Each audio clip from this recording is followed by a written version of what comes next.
Hello everyone, my name is the Retrodan, and today I feel like talking a little bit about some of my experience in this gaming industry, so we're doing just that. But this time, similar to the last video we did on achievement hunting thoughts, today I'm talking about my thoughts and experience on game collecting over the past 5 years. So first things first, I like to lay off my credentials as always, and I say 5 years, but it could easily be more than 10 because when I was younger, my dad used to take me to thrift shops, and I used to go to thrift shops and I used to try and find all the PS2 games I could for the cheapest value possible. So when I was younger, I started collecting, even though at a very slow and small pace for the PS2, so that was where my love of gaming and game collecting came from. But that was not when I became an actual consolidated collector. It was only after a few years, when I got to high school, maybe 11th or 12th grade, that I decided that I wanted to collect games. And my biggest inspiration were probably creators like Metal Jesus Rocks and Scott the Woz, who had these amazing game room videos and game collection videos, which really inspired me to build something myself. And game collecting was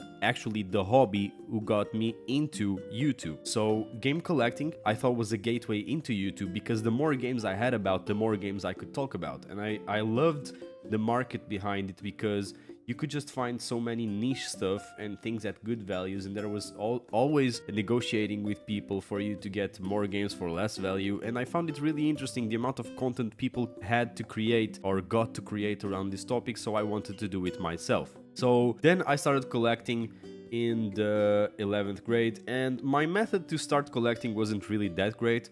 I asked people if they had any used games, and if you're going to get that approach to collect games, I started on the PS2, which thankfully had a great market at the time. I never paid more than 10-15 euro for a PS2 game, but if you go and ask people for games, they're always going to overcharge you. So my tip for beginner collectors out there is you have to chase the games, don't let the games chase you. But I got some pretty great games by actually chasing, like Need for Speed Underground, GTA San Andreas, and Hitman Absolution. Those are like 3 out of my mind that I can think I got for the PS2. But yeah, and that was when I discovered the beauty of digital markets. So I didn't buy on eBay. I didn't buy lots of games, because when I mean lots, I don't mean like big amounts. I mean those one and all packages that come with like 100 PS2 games, because my budget was pretty limited. As a high school kid, I pretty much only had like what was left of my monthly allowance to buy video games. And I started by going through things like Facebook Market and like a national market we have called OLX, that had a lot of great market deals for games. And I always started on the consoles I had.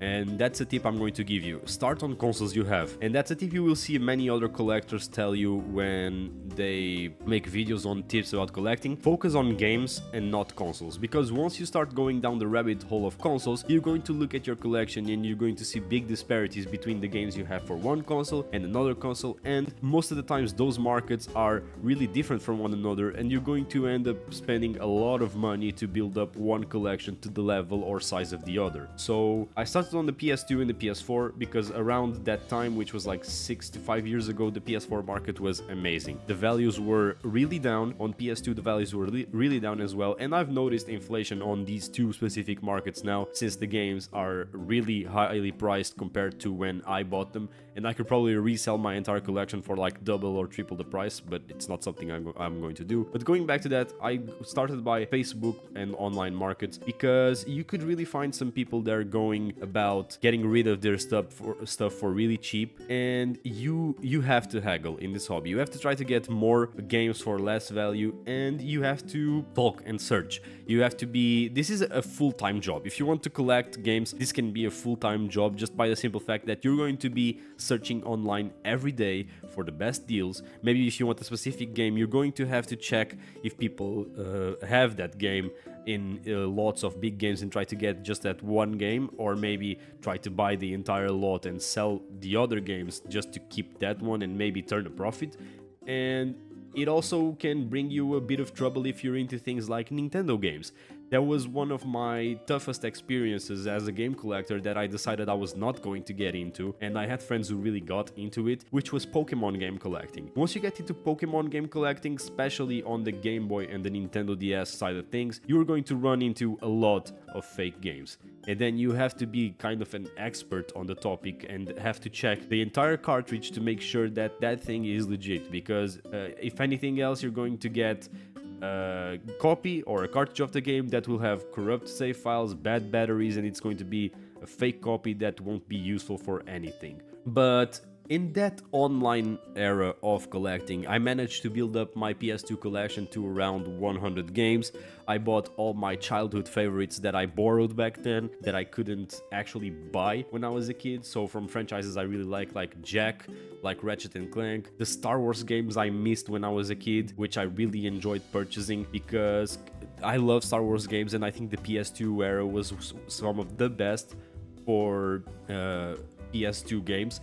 But when I started content creation, I decided I also wanted to get some more current games. And that was basically when my game collecting got out of hand. So if you have seen game rooms or game room tour videos from game collectors, you know that these people, just like me, we have a problem.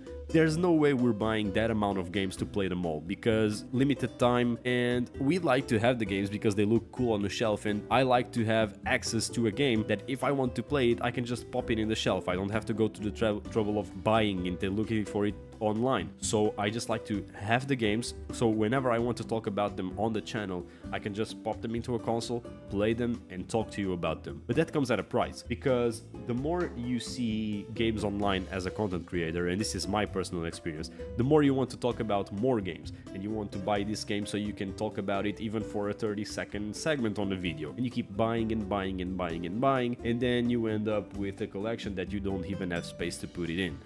And that unnecessary spending also is equivalent to buying special editions. So things like steelbooks, things like deluxe or collector's editions for games that you basically don't need, and you could buy the cheaper just disc version of the game. You tend to be more enticed to buy them, even if they're secondhand, because you want the cool things for your collection. Because the end point of this collection is for it to look cool for you and for others. And if you are just having normal games, it might not be that special. And everyone likes to have those little trinkets and special odd ones out for their collection, and that's where you can fall into a hole of paying a lot of money for games that you might not really want in your head. So me personally, I went for PS2 and PS4 collecting in the beginning, managed to build up those collections a lot. I had some Nintendo DS games, but those were really expensive, so I had to buy little quantities of them, and only very specific games, not Pokemon games for sure, because those are up to the $100 marks right now, and there's no way I'm giving that amount of money to a secondhand store. But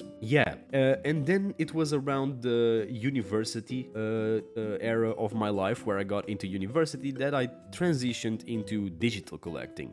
So the sense or the concept of digital collecting is very weird for some people who are actual game collectors, because the whole point of having a game collection is having something that you can see physically. But if you are in communities like Steam, you will notice that they even give you badges for having more games. So game collecting digitally is a real thing nowadays. It's a very untouched when it comes to content creation. It's a very untouched era or part of the hobby, because most physical collectors tend to disregard it as just games you don't really own. They're just online games. But yeah, it started all when I got into university, and I had this subject I had to pass, which was Introduction to Law, yeah, from my first year of university. And I managed to pass.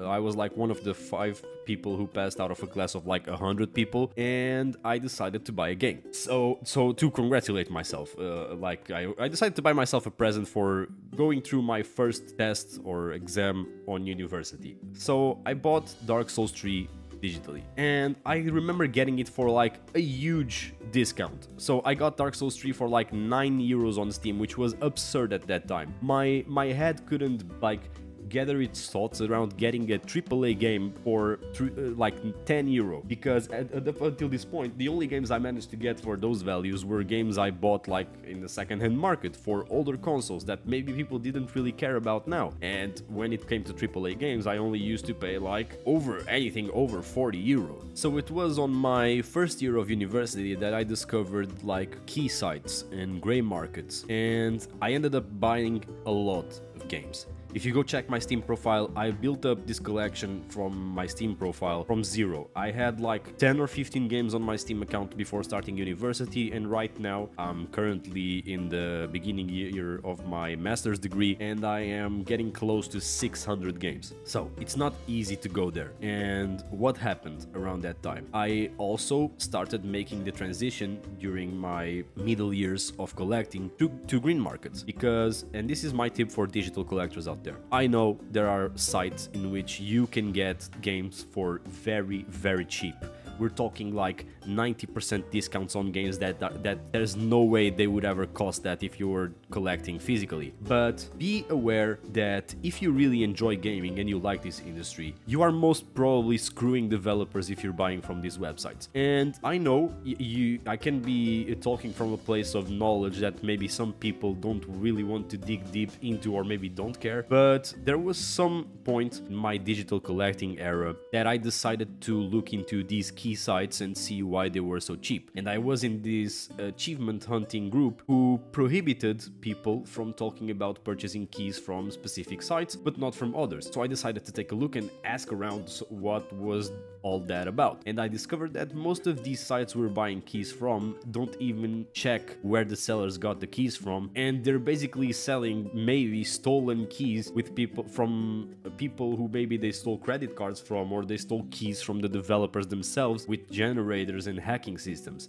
So that's when I discovered the concept of a green market. And green markets are distributor sites that get keys directly from the developers, which is a really good way to go about buying games digitally. And if you want to check actually good green markets, there's a Fanatical affiliate in my channel page in which you can buy games and the 5% commission will come to me. So if you want to do that, I'll be really thankful. But Fanatical, or the old Bundle Stars, Humble Bundle, Green Man Gaming, and CD Keys, these are all sites that are green markets. And these green markets get the keys directly from the developers and distribute them at maybe a higher price than those other gray markets you would find, but at least you're supporting the developers. So this has been my journey until the most recent part of my game collecting hobby, and now I'm more concerned about collecting digitally because I don't have physical space to store any more games. I'm really full on games because I've even started collecting for the PS5 and that collection got really big. I also started collecting for the Xbox 360 and that is taking a lot of space. My World of Warcraft collectibles are also taking a lot of space. But yeah, green markets. Buying from green markets is a good way to up your digital collection really quickly. And what's the point of upping your collection really quickly? It's so you can have access to a lot of games, and maybe if you want to dump a lot of money at one point and maybe stop buying, to save until something comes out that you really want, or maybe until those next discounts, this is a good way to go about it. And if you just want to buy games in bulk and are not worried about buying one specific game, they have good bundles that come with lots of games that give you huge playtimes, like the Humble Bundle monthly choice, the bundles that Fanatical is always putting out. Those are just some examples of bundles you can get that will give you a lot of value for your money and will increase your digital collection by a lot. So the also good point of having and building up a digital collection is that you will have a lot of games to play with others, because you will end up having a lot of co-op and multiplayer games thrown into those bundles that maybe some friends of yours have that you can maybe try out later, which was the case for me in a lot of times. I ended up having a lot of games that a friend of mine also had because they bought a bundle, and we ended up just having fun and discovering hidden gems in our library. One thing I'd also like to touch on in this video is that secret sauce everyone's looking for when curating their game collection collection and building their game collection. And if you look, there's online a lot of tips for building your game collection. And I want to get this out of the way because I need to make this point. There is no secret sauce. The secret sauce of game collecting is spending money. There's no other tip that anyone can give you. Maybe you can get tips of getting cheaper prices, but overall, be honest to yourself. If you like that content, watch it. I watch it myself a lot. It's very fun content because I once was a beginner game collector, but I just want you to keep in mind that despite that content being fun, there is no secret sauce. The only way to build up a game collection is to have money. And even if you have a lot of money, be aware that once it reaches a point in your collection that it is really big, the problem stops being money and starts being space. And you have to always keep in mind that sometime in your collecting era, you will get out of space and you will have no time to play everything. So there will always be peaks where you're buying more games and there will be slower times. So the important part is to do it at a slower pace, maybe buy some more important games. You don't need to buy everything. That's also a good thing to say in this video for people who are maybe not aware of game collecting. You don't need to buy everything. A game collection isn't better just because you have more games. Maybe having 2 or 3 games from the same franchise that make it quite unique is better than having 50 games you bought out of a lot just because you want to say that you have 50 games for a specific console. It's better just to have games you actually really like and enjoy talking about and discussing, rather than having a huge amount and pile of games nobody cares about and you don't even care about. Like my achievement video, my point still stands from there up until now, that you have to do this for yourself. And the last part I want to touch on in this video is the other aspect of game collecting, which is the little trinkets and things to add to your collection. This is something that I'm not gonna advise you against because I'm really in favor of it. If you're buying a game collection, look into other stuffs that maybe will improve the look of your game room and make you feel better about your game collection. Give it some personality. If you want to have an example on this, look into the subreddit for game rooms, because you'll see that no game room is just a certain amount of shelves with games put into them, but they also have little trinkets and special figurines of their favorite characters or favorite games. And I think adding those little things is also a part of game collecting and game rooms, because it gives personality to your collection. But in the end of the day, you'll do whatever you want, and I was just talking about my experience as a game collector. So to end out this video, I also want to tell you what consoles I collected for, and if you want to ask me something about the games I have for each console, feel free, leave something in the comments. I'll answer in due time because I always do. So let's get right into it, and I'm looking around my room to check if I don't skip any of them. So Nintendo Switch, Nintendo DS, Nintendo 3DS, Game Boy Advance, Game Boy Color, PS4, PS5, PS2, PS1, Xbox 360. We have some Dreamcast games and PC games, although the PC games are mostly restricted to World of Warcraft, because I tend to buy World of Warcraft like the CD editions out of what is it called, Amazon, whenever I see them on discount. But yeah, those are the consoles I have the most. And I have one GameCube game, which is Super Mario Sunshine, which I managed to get in a very good deal for 60 euros. I got a GameCube with 2 controllers and the game. That was probably one of my best deals up until today. But yeah, feel free to comment, ask stuff. I love making these discussion videos, and the last one, you guys blew it up out of the park with over 4,000 views in the last 2 days. So I'm very thankful for that. I'm glad you guys love hearing me talk about the games I play and stuff like that. But yeah, I just want to talk about things I like. Other than that, this has been the Retro Dan, and I'm out.